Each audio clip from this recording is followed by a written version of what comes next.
My name is Patrick J. McGinnis, and I coined the term FOMO. That's short for fear of missing out, and it's why some people end up following the crowd. But we're not like them. We're part of a new species that isn't afraid to do things differently. I call us FOMO Sapiens. And this is the show where you'll meet people like us, phenomenal FOMO Sapiens, to learn how they find the courage and the ideas to live exceptional lives. FOMO. FOMO. Hey everybody, welcome back to FOMO Sapiens, the show for people who don't just follow the crowd, but instead take their own path to success in business and in life. I'm your host, Patrick J. McGinnis, venture capitalist by day, author and podcaster by night. And of course, you know this already, FOMO Sapiens 24/7. Ooh, today we're going to talk about a topic that is, it's not depressing because we're going to talk about how to solve that problem. But the title of this episode is a little depressing, right? Why are so many people unhappy? To unpack that, I have John Clifton, who's the CEO of Gallup and the author of the new book, Blind Spot, The Global Rise of Unhappiness and How Leaders Missed It. Now, John is the CEO of Gallup. His firm advises global leaders on how their organizations and countries can thrive using analytics-based insights. And so today we're going to talk about some stuff that I think is just good to have in your head to navigate the world, right? Just stuff that you should know. We're going to talk, first of all, about John's journey at Gallup. You don't need to know that to navigate the world, but it is super interesting because he started working there in high school. I had no idea that this was a family business. And so he's been working his way up to CEO all these years. Now he's there putting his stamp, his imprint on the business. And so it's just a very interesting thing to learn about Gallup.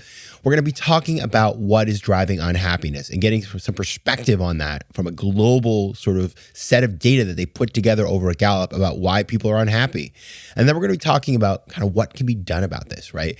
How can one promote happiness? And I think it's worth thinking about just as people in the world, as business leaders, as entrepreneurs, as founders, as all the different things that all of us do who listen to the show. How can we contribute to making the world a little more happy? All right, and now for the small ask. This one's for the universe. Go do something nice for somebody. Just make somebody happy. Anybody. It could be the barista who you give a compliment to. Could be family or friends. But just do something to put a little more happiness out into the ether. That's all I'm asking. Not a lot to ask. All right, and now on to the interview. As you know, I like to start every interview with the same question. And the question is this: what's a formative decision you've had to make to get to where you are today? You know, throughout my entire life, I had a passion for numbers and countries. When I applied at the University of Michigan, I applied as a math major, but I eventually switched to do poli-sci and history, which had a focus on kind of international relations. And it was through that I was passionate about what was happening internationally. I studied abroad twice and also focused on it with international law when I was in law school. And I think the big decision was, how could I be part of something that allowed me to do both? And that's when I joined Gallup. And Gallup had just started this initiative known as the Gallup World Poll, where we were basically quantifying what people were thinking and feeling in every single country in the world and putting a number to it so that we could easily communicate it to world leaders. So I think that decision was big for me. I think it was a big decision for us as an organization, and it really changed who we were. You know, it's funny. I like numbers and countries too. But I know in a less productive and less helping save the world way, I count how many countries I've been to. And so it's 100, right? It's going to be 110 in about 2 weeks if I get my druthers. But yeah, it's 106 right now. So anyway, your version is way better for the universe than mine. So I want to start first of all, because you mentioned Gallup. And as I was reading about you, I saw that you've been at Gallup basically since you got out of law school. But then you were telling me as we were chatting before the interview, you actually have been working there your entire life. So tell us a little about your history with Gallup, because it's very cool and it's something I didn't know about. Sure. So Gallup started in 1934. George Gallup, of course, correctly predicted the election with FDR and Alf Landon. And so George Gallup was doing his company, and there was another company, Don Clifton and Jim Clifton started in Lincoln, Nebraska, which was focused on human behavior at the individual and at the organizational level. Those two organizations became one in 1988. And so I started at Gallup in our maintenance department and also in our child development center.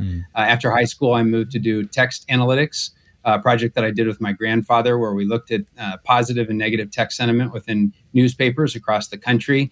After that, I interned in the legal department. And after that, I joined what's called our Gallup World Poll team, and had been working with them for a number of years. It's so cool because, I mean, we all know Gallup. It's a brand that everybody knows and loves.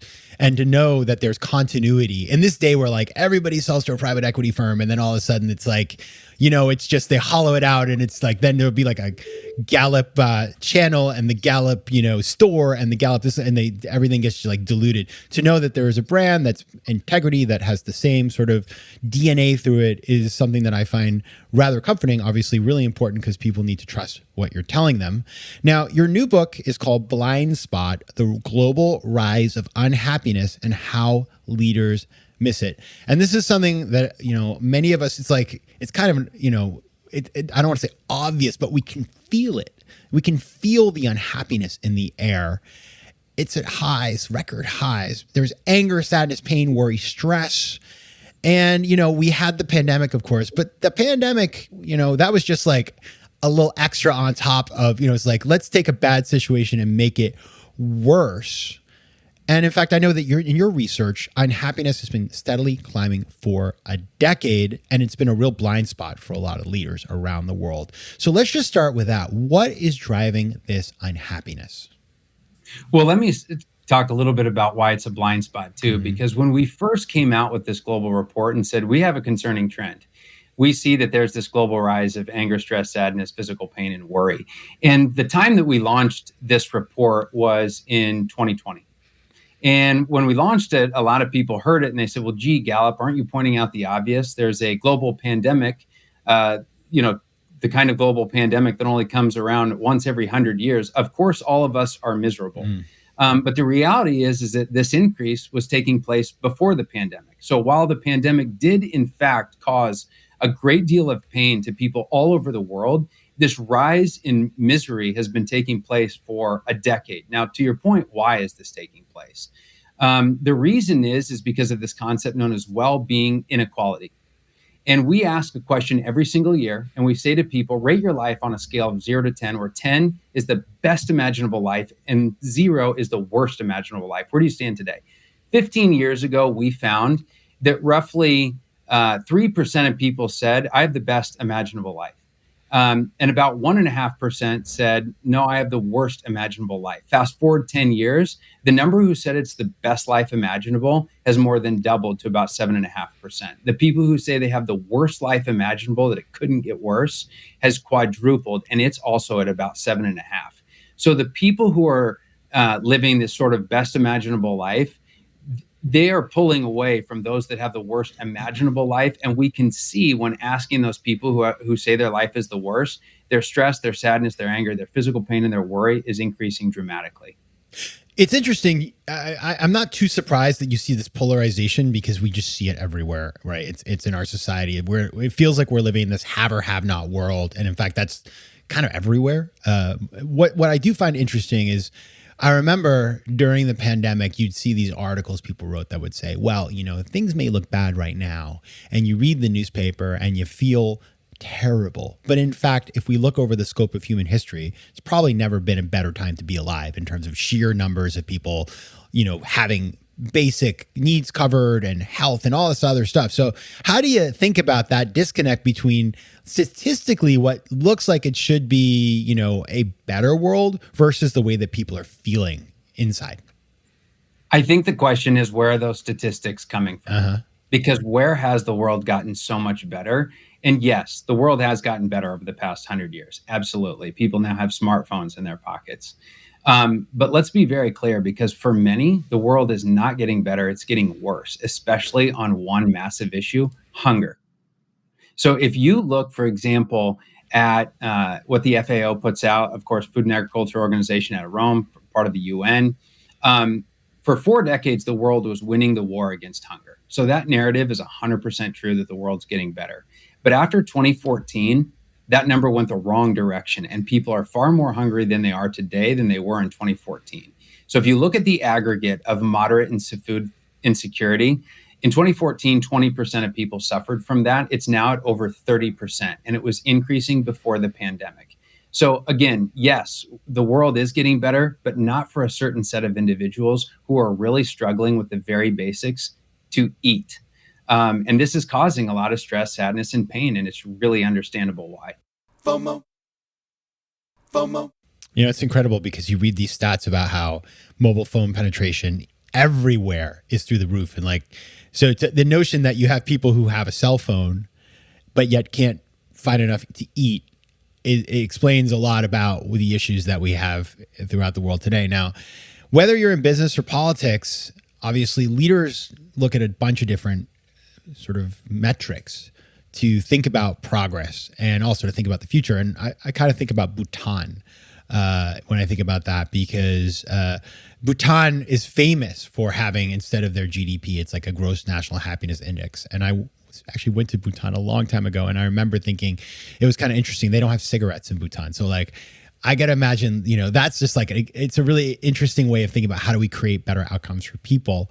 When you think about happiness, you know, outside of Bhutan, because they've already kind of got their act together, but where does happiness fit into the indicators of progress across the globe? Well, if you don't mind, let's stick on Bhutan. Yeah, let's do it. Because we asked Bhutanese for many years, rate your life on a scale of 0 to 10. And their responses, surprisingly, and I think considering that the fourth Dragon King many years ago said that they're going to make gross national happiness the leading indicator for progress, well, then how are they doing? We found that, you know, they're not among the top in the world. In fact, if they are anything, they're middle of the pack. They align much closer to a place like India than they do, you know, some of the wealthiest countries in the world. If they lead in anything, it's that the people in that country feel more well-rested than anyone else in the world. So there is something, again, that they're excelling in. Now, you might ask, well, where are they today? We have not been back to Bhutan in order to do the face-to-face interviewing since 2017. Why? Because the government has asked if they could intervene and select the houses where we conduct the surveys. Now, as you had mentioned earlier, Gallup has a commitment to quality. And although we would very much like to conduct surveys there, we pay for it ourselves. The barrier right now is just we need to be able to do the type of selection and methodological procedures that we know that we do very well. And so we've been at an impasse since 2017. So we haven't been able to collect data there for a very long time. Oh, no. So my knowledge of Bhutan, I love it. You know, you come on my show and you give me some facts that overcome my very facile narrative. And I appreciate you for doing that, because that's exactly what you should do. But back to the bigger question about this, you know, this indicator of happiness, like, how does it fit into the picture? Do leaders sit around? I mean, do they pick up your poll and read it? And do they learn something from it? Like, what do you want them to learn? Well, I believe right now that leaders still closely follow economic indicators. If you gave a pop quiz to any members of the G7 or the G20 and you said, you know, what does unemployment look like in your country? What does GDP per capita look like? I think they'd all ace the test. But if you asked them how much sadness do people have in your country, I don't think they'd know. And I think primarily it's because in so many countries, they're not tracking it. And even if they are tracking it, they're not doing it in a way where they can do global comparisons. So I hope that many are paying more that they're paying closer attention to what Gallup is, putting out, because we are trying to track this on a global basis when it is comparable. Now, one of the weaknesses is just we're not doing it frequent enough. Ideally, we'd be doing this on a quarterly or a monthly basis, but ultimately the barrier is funding, because capturing good statistics at a country level can become very, very expensive. So, what are the drivers? Like, if we dig down to it and we look at a country or a place that is successful, and I'd love to hear who these are. What's going on in those places that is different from the places where the indicators are really bad? Well, let's isolate the people, because there are people who say my life is an 8, 9, or a 10, and there are people who say I have the worst life imaginable, a 0, a 1, or a 2. And when you isolate those groups, they all seem to have 5 things in common, either that they do have or that they don't have. And it's this list. Number 1, what we call social well-being. Whether or not you have close family and friends that you can rely on matters to a great life. The second one is what we call work well-being. Whether or not you're miserable at work can actually cause you so much emotional pain that you look more like the unemployed than you do with other people with other jobs. The next one is community well-being. It's not just about whether or not communities have the basics. It's whether or not they have other people in the community that they trust and people in the community that'll volunteer and help people like strangers in their community. The next piece is physical well-being. If you go to the WHO, they say physical well-being is really two things. Whether or not you move, and the other one is whether or not you're eating. But as you and I had talked about earlier, there are a lot more people in the world today than there was in 2014 that have the ability to eat, so their financial well-being is hurting. And the last one is financial well-being. Money matters. Now, money does not necessarily buy you a great life, but it's hard to be happy without it. So those are kind of the fundamental drivers about what is it that makes people view their lives well and also what causes them misery. Now, I'll say one last thing, which is when you have none of these things and you feel like you don't have the opportunity to advance or get by in life and you think the odds are stacked against you, then it really causes misery and pain. For example, we have been asking people all over the world, do you think that corruption is widespread in your government? Do you think that corruption is widespread in the businesses in your country? We find that over 2/3 of the world says yes to those questions and have done so for the past 15 years straight.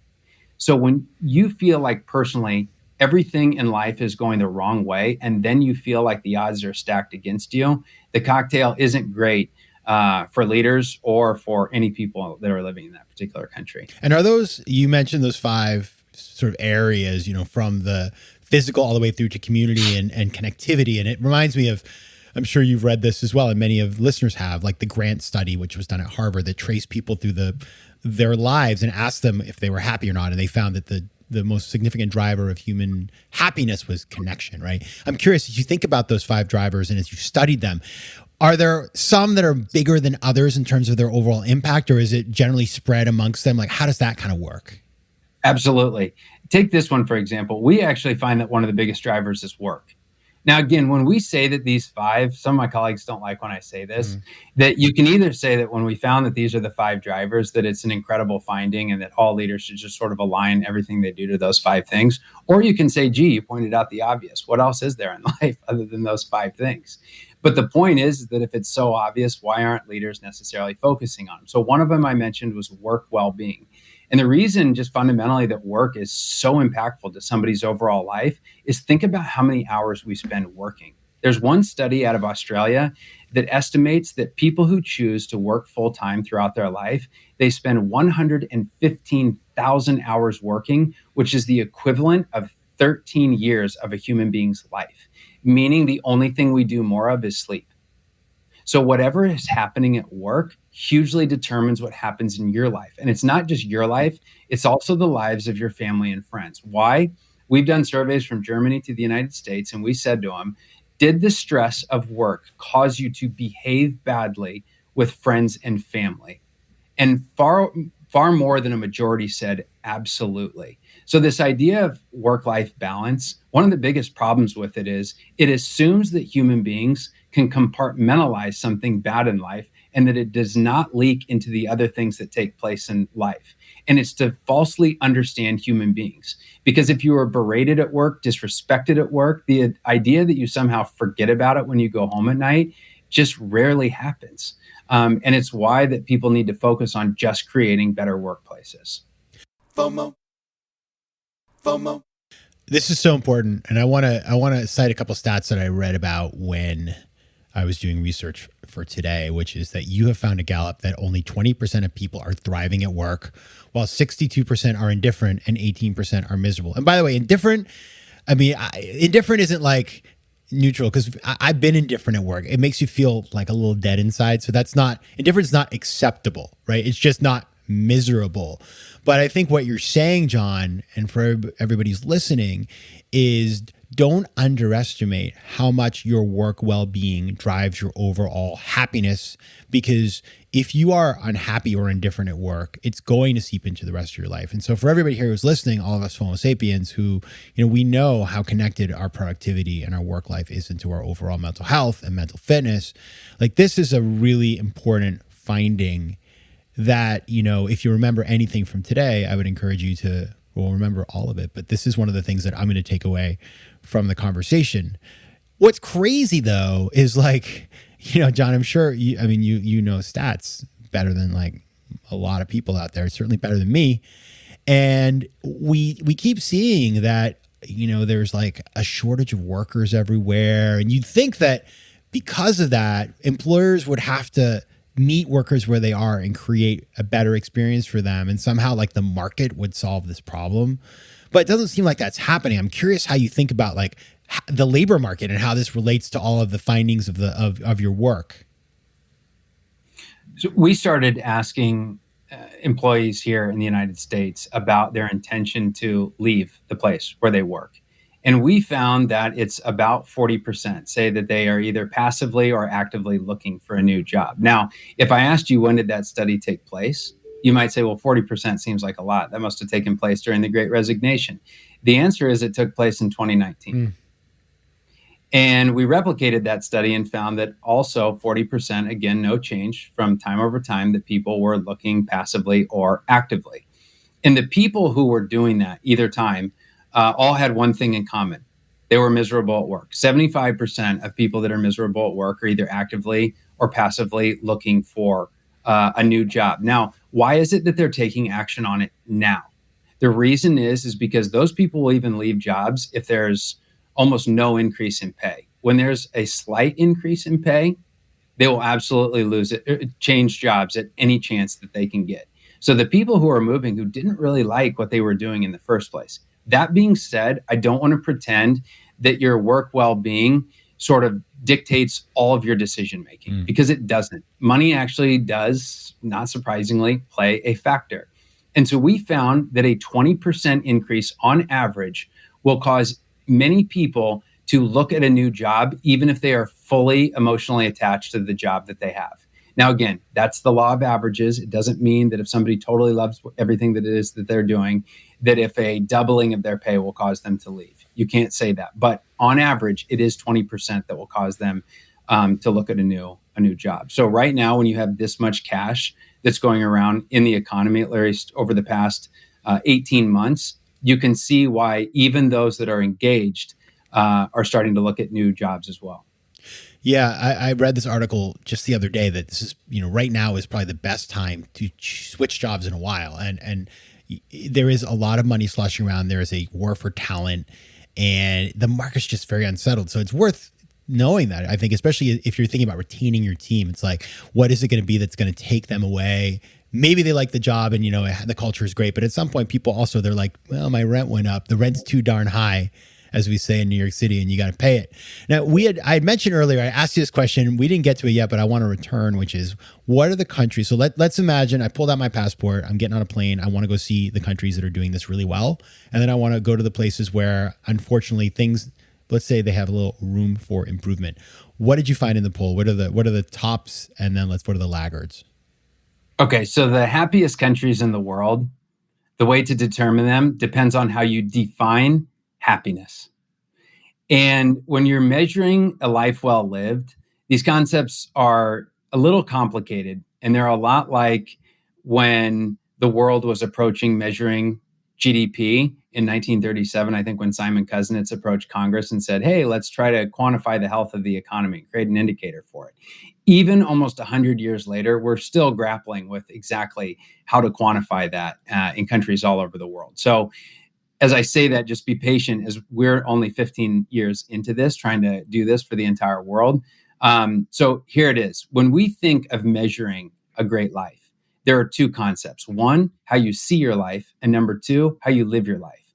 The see your life is a reflection. If I say just rate your life on a scale of 0 to 10, you look at things holistically, and then you rate it. If you determine that is what happiness is, then the number one country in the world is one of the Nordic countries. It's either Denmark, it's Switzerland. Those are the countries that rate their lives the best. And the countries that rate their lives the worst, the people within them, is Haiti, the Palestinian territories, etc. So people who are living in the Nordic countries know they have it quite well. Mm-hmm. And people who are living in places like Haiti or the Palestinian territories know they don't have it very well. But here's the other way to measure it. So that's how you see life. The other way is how you experience life. How much do you laugh? How much stress do you have? How much sadness? But if you isolate just how much do you laugh and how much enjoyment do you experience, how much respect do you feel, the single region of the world is Latin America. Nobody knows how to have fun more than Latin Americans. And if there's anything from this study that the world can learn from, is what is it culturally about that particular region that the rest of the world can learn from? Because there's huge amounts of well-being that the world can gain just in understanding that. Yeah, and it's probably from your poll, but I had this. I used to have this on my desk at the office.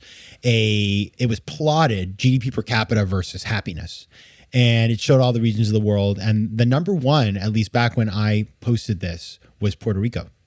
And Latin America, which is obviously part of the United States, but it was plotted. They have their own Olympic team, so I guess they get their own plot on the chart. But it was quite interesting to see Latin America leading the way, and then you have, interestingly, like former Soviet republics way down on the list. Not to pick on anybody, and I think part of it's because it's too darn cold there. But it is true that I like the way you've broken that up, because I was just actually in Denmark over the summer, and I thought to myself, like, wow, like this place is insane. Like I feel like better living just being here. It's such a beautiful, civilized, just kind of perfect kind of place. But it's definitely, Latin America may not have all the fancy things that they have in Scandinavia, but the lifestyle and the human connection and the extended families and the joy and the music, it stands out as something that we can all learn from. So I think it's really valuable to think about things in those two ways.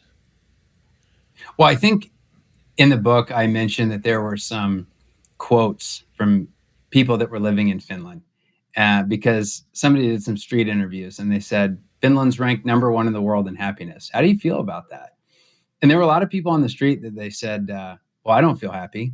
And I think one of the ministers actually was famously quoted and said, well, if we're the happiest country in the world, I feel very sorry for the rest of the countries in the world. And I think they said that because one of the challenges is we are misusing the word happiness.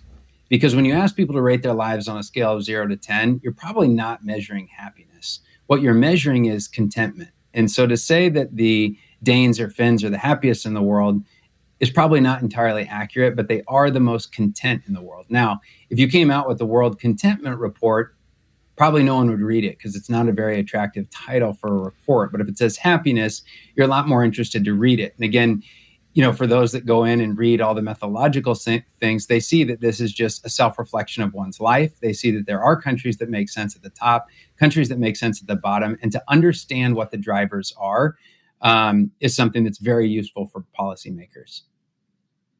I'm curious, this poll is 100 years old. So in the beginning, there were no cell phones. People couldn't go on YouTube and see, keep up with the Kardashians.